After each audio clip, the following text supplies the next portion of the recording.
I'm so grateful. Most people actually know what love languages are these days, or they can kind of grasp the concept based off of the terminology itself.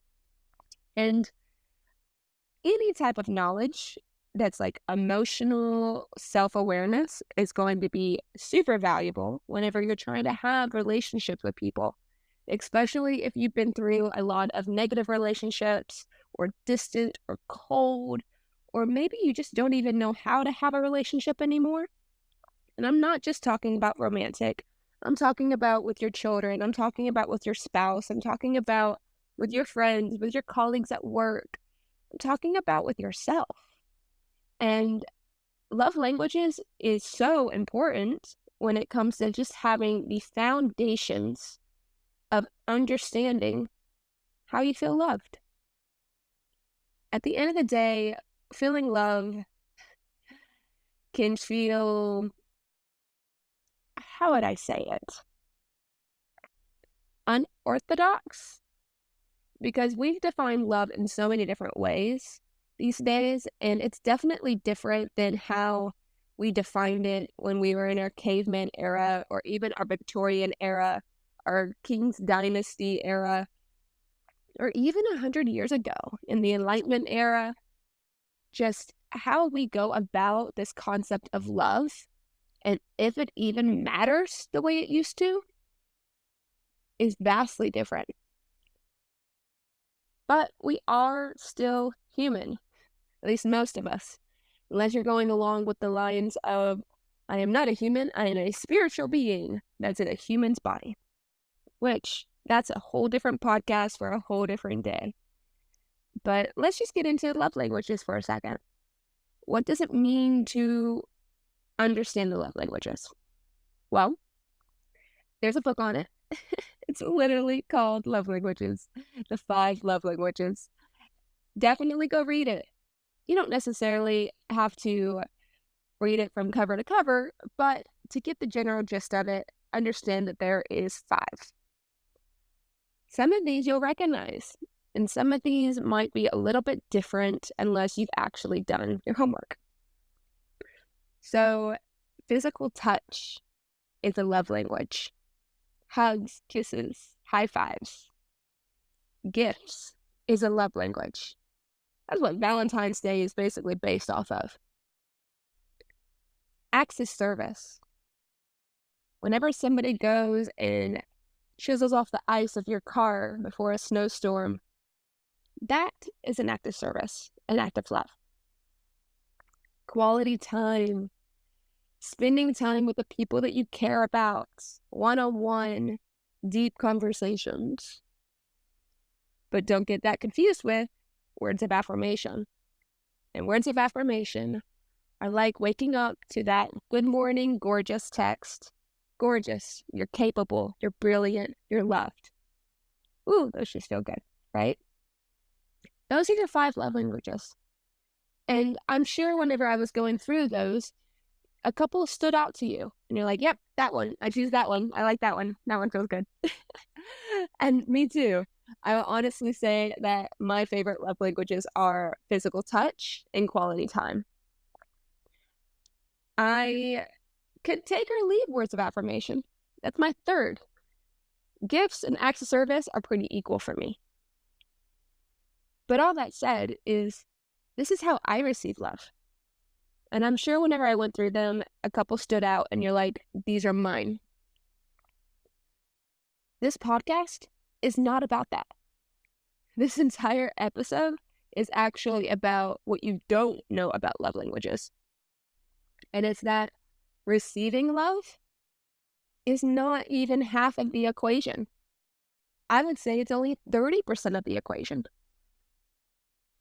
I was talking to a few clients this week about love and communication breakdowns between them and their partners. And something I noticed as a pattern was the fact that how they receive love, how they give love, and how their partner receives love and gives love are all different. And that's because we're all different. How I grew up, my experiences, the way I have beliefs and values about love and communication are going to be different from you. That doesn't mean that we can't be in a relationship together.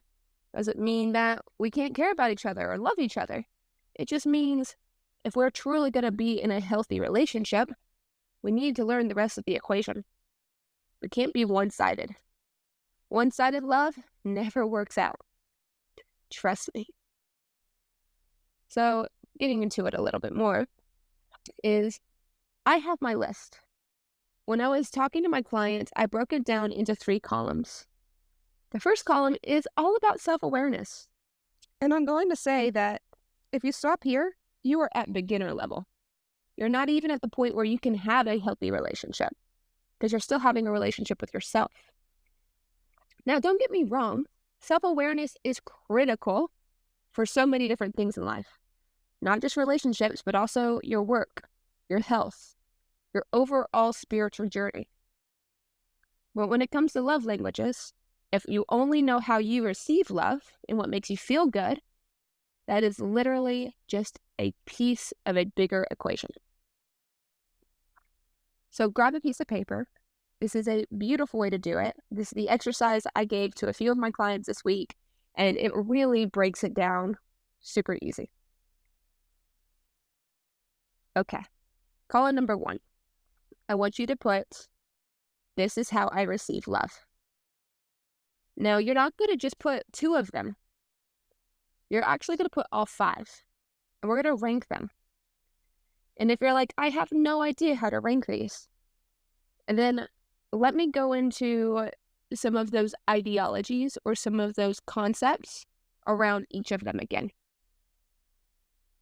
For instance, let's pretend that you are crying. You're crying your eyes out and somebody comes to you. What is it that you want them to do? Do you want them to sit next to you? Even if they're quiet, they're just sitting next to you, being with you during this hard time. They're not trying to solve it. They're not talking. They're not engaging per se. They're just with you. Okay. Now let's say they come up to you and they're like, oh my goodness, what happened? And you tell them the story and they're like, wait. You're brilliant. You're capable. You can do this. Like, you're going to overcome this. You've got this. Is that what you want? Okay. Next one. They come up to you. They see that you're crying and they immediately throw their arms around you and hold you. And you just cry in their arms for however long you need to cry. And they do not complain. They are patient and understanding, and they just hold you.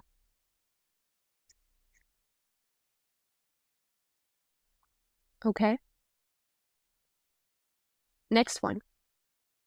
They come up to you and they see why you're crying. They offer you a cup of tea. They say, I'm going to go fix it. I'll take care of it. I'll do it. Is that what you want? And lastly, they come up to you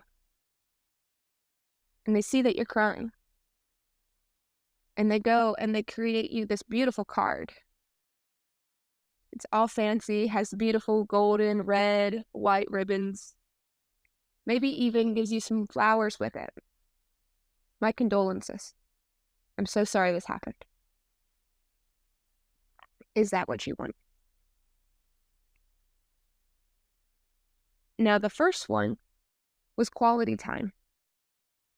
That was sitting with somebody, even in silence, just being in their presence. We went into words of affirmation. That's like talking. You're capable. You can do this.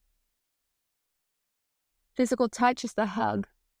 They're wrapping around the arms, just holding you as you cry. The acts of service? I'm going to go fix it. Here you go. I've got this. And the gifts is that beautiful present and flowers.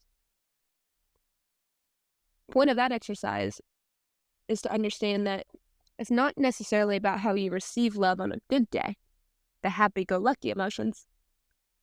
Love is just as important whenever we're not having such a great day. Okay. Now, with those, if you had your ideal situation about how to fix this, how to stop crying as quickly as possible, write down the order on what would make you stop crying the quickest.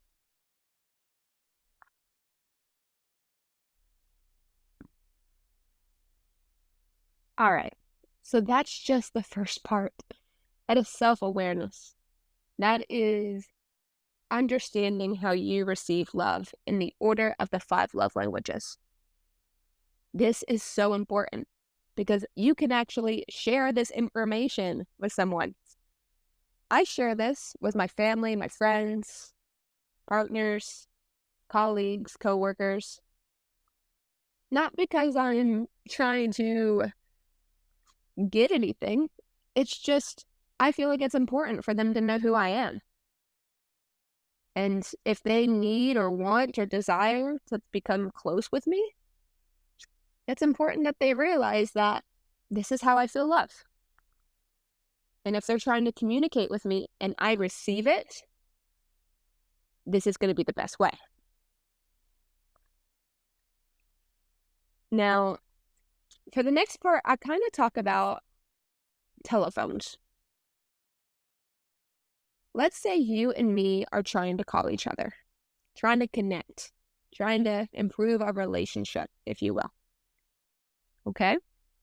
Well, you might call me. And if I answer, we talk. Maybe we solve some problems. Maybe we philosophize. Maybe we just laugh and tell each other about each other's day. You name it, right? Wonderful. We have connected telephone to telephone. Now, let's say you call me, but my phone is off. You're not going to talk to me. I'm not going to receive it. And vice versa. If I call you and your phone is off, well, then you're not going to receive it. We're not going to talk. And if both of our phones are off, neither of us are going to receive it. Definitely not connecting because both of our phones are off. This is how love languages work as well. Remember, how I receive love can be very different than other people. So with that analogy, let's get into the second part. The second part is people give love different than they receive love. And this actually goes back to childhood or even grade school. My parents may have shown love in a very particular way. But when I started meeting more people, like in grade school, or even other family members, they had different experiences. And I was socialized or conditioned to give love in the way that they accepted it. What this basically means is how I receive love might actually be different than how I give love. Now, this is a fascinating concept. So that column 1, you can actually put beginner self-awareness, how I receive love. Column number 2 is how I give love. And you could put amateur or my default. So this is without any conditioning. This is without any other person saying, I receive love this way. This is how you naturally, on default, give love. Now, a really great way to do this and to figure this out is to talk to people you know. Ask them. Or if you journal, you might actually notice you tend to give a lot of gifts to people, or you tend to go out of your way to service people whenever they need help. It is possible that the same way that you receive love is the same way that you give love. It depends on how many people you were introduced to at a very young age. Again, this is just your default. And I'll actually stop right now and let you know There is no right or wrong way to give or receive love. It's love. So your order being different from somebody's order does not make them right or wrong. It just makes them different. And the only point of any of this exercise is to be able to understand love languages deeper so that you can have deeper connections with people. So I particularly have a different default for how I give love and a different order than how I receive love. One of my number one ways that I actually give love is acts of service, which is super funny because acts of service is one of my lower ones on my overall chart on how I receive love. And that actually goes through the fact that I had a very lonely childhood. I wasn't around a lot of people. But when I was around people, I felt like I was useful if I helped them out, if I did something to make their day a little bit easier. So I cherished quality time, remember? That was number 2 for me. But I wasn't around a lot of people as a child. So acts of service, when I was around somebody, became number 1 for me. I will go out of my way to help my friends and my family achieve their goals. Some families aren't very emotionally connected. Sometimes it's easier for them to give gifts than it is to say you did a good job. That could be another way that's different for you on how you give love. All right. Your default, put that in order the best way you possibly can. You most likely haven't thought about this before. And if that's the case, then it's time to practice. You can actually start writing down the ways that you care for people in your life. Write down that you did this for them, or this is what you said to them. You might find it through text messages, might find it in journaling, might find it just by reporting and writing it down. Okay, that is amateur level. You officially know how you receive love and your default on how you give love. Notice that we're not actually playing with anybody else yet. This has nobody else on the board. And this is where we get into master level. This is your 3rd column. This is your interactions with the love languages with other people. This can be so fun, but also a lot of work. And it's kind of fun to actually play it. Because the more you meet people where they're at, the more you learn about other people, the more you understand other people, the better your relationships are. The more fun it is, the healthier, the more peaceful, the more loving. So you notice how I said put beginner, amateur, master. You notice how I said put default under amateur. Well, this one I want you to put in the 3rd column under master, infinite. Because this is not a end at one person. This is something with every single person in your life is going to be different. I suggest starting with the people in your inner circle. Your inner circle tend to be the people that you love the most. Maybe a sister, maybe a brother, might be a colleague that you just, that's your BFF, might be a boyfriend, girlfriend, husband, wife, child.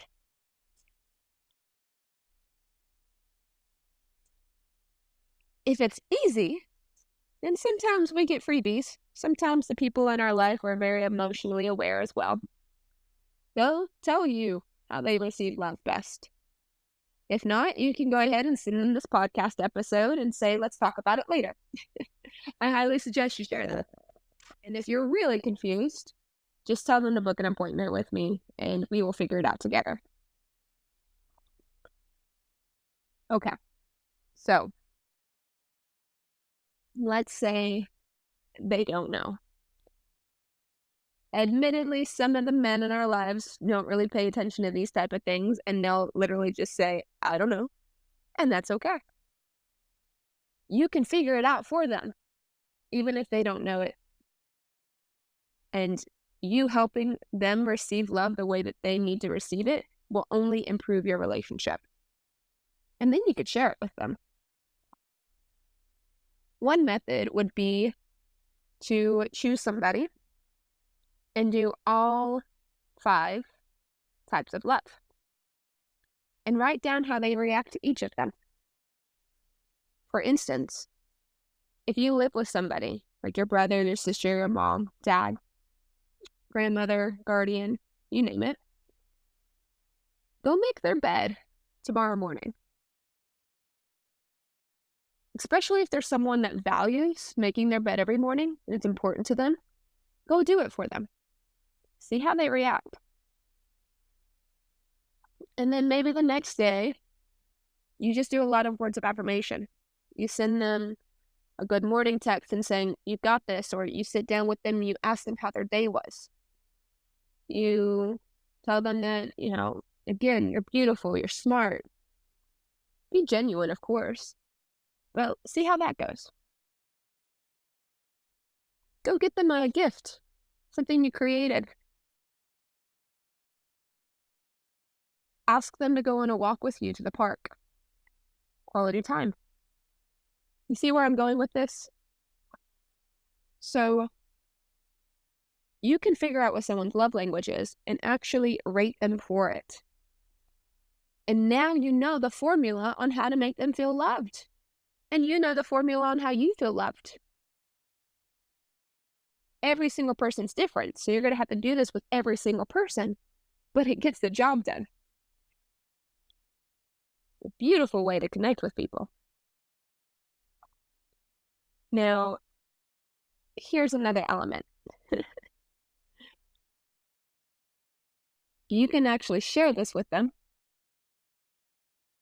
and that's great, and that's beautiful, and they can learn how to engage with you. That sounds like a win-win. Most communication problems with couples is they're not willing to share this information, or they don't know how because they haven't done the work. For instance, someone may find an act of love to be nurturing or caring or protective, but the other person's receiving it as, strategic or controlling or just not actually answering the phone call. Communication breakdowns happen at that point, and it's like both people turned off their cell phone. Another word for this psychologically would be stonewalling. So, you got to turn back on the phone. Boundaries become a very important part with this. Is when communication breaks down, people get angry, frustrated, emotional, and they no longer want to resolve things. You are allowed to communicate how you feel about something, especially when it comes to how you receive and give love. Doing this in a very calm, collected manner allows you to begin to restore the relationship.